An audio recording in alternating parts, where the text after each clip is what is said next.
We looked at each other and smiled, laughed a little at the collective groans and exhales that settled us into our lawn chairs for a break. A sandwich, lunch, and conversation. Hearty bread, deli meats, and fresh garden vegetables, served streamside, of course. There are no silent gaps in conversation here. The atmosphere is soaked in the rumbles, hisses, rolls, and slaps of the current. Life's constant rhythm. Unseasonably warm and calm under a blue sky, a breeze is perceived only in the flickering of the highest leaves and the tallest trees, touched with autumn's first blush. Dave would turn 86 in a few days. His lifelong friend, John, is here too, younger by exactly 9 months, they point out. The old stinkers still joke about what a busy night that must have been that November night in 1934. While one wrestled his way into the world, the other's folks, well, they were involved in a kind of wrestling of their own. Couple of jokers, these Depression and World War II era Okies from Muskogee. Troublemakers who stole feathers from the neighborhood chicken pens. Lucky they didn't get shot way back when, goofing around on their dusty backyard milk runs for fly tying supplies. Sometimes they went to Caney Creek, sometimes the Illinois River, both spring-fed with cold, crystalline Ozarks waters.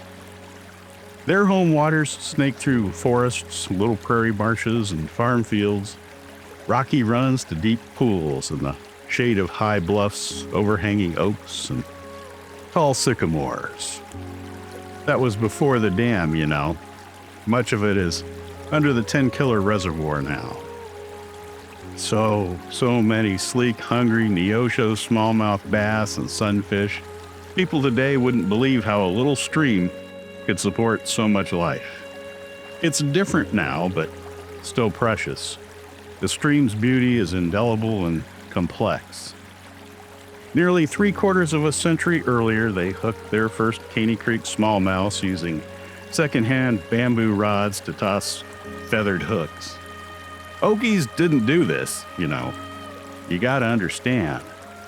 Not in the 1940s, especially not poor folk, and most certainly not folks like these two little 12-year-old troublemakers. A couple of oddballs they were. John says that young Dave found a way to buy him a tires vise. He taught him how to tie and how to be a fly fisherman. Dave chimed in, poorly. He really didn't have a chance.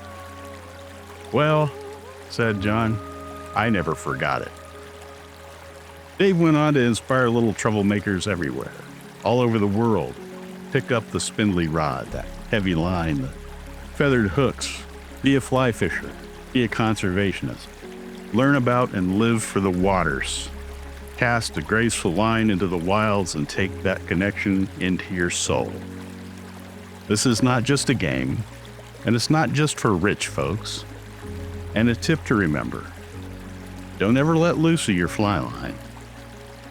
Artist, author, inventor, instructor extraordinaire, angler and conservationist, famous by any account. Dave could have lived anywhere in the world he wanted. And John?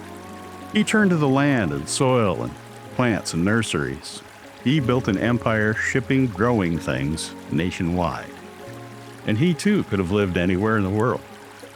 But his dreams always brought him back to a childhood landmark, a high bluff along the Illinois River, still called to him. He found a way to buy that land.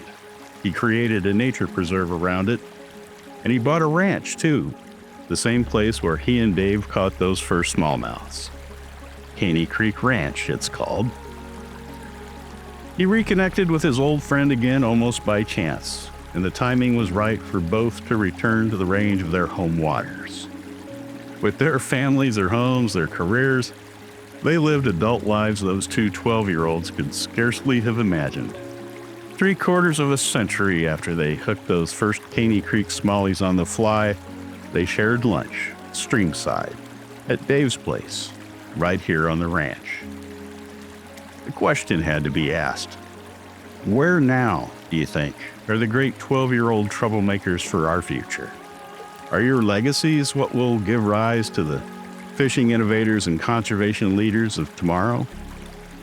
The eyes of the old anglers met, and John reserved his reply, and Dave looked away. You'd think he had ignored the question, but he saw the answer where he always found it. His eyes were on the water. Each answered in his own way, reflecting decades of change they experienced, streamside. Through life, in nature, every living thing faces sometimes violent turbulence, struggle, change that appears haphazard, meaningless at first. But where the current rumbles, hisses, rolls, and slaps out life's constant rhythm, there will be inspiration and new life. The answer is to look to your home waters, wherever they may be, whatever they may be, and don't ever let loose of that line.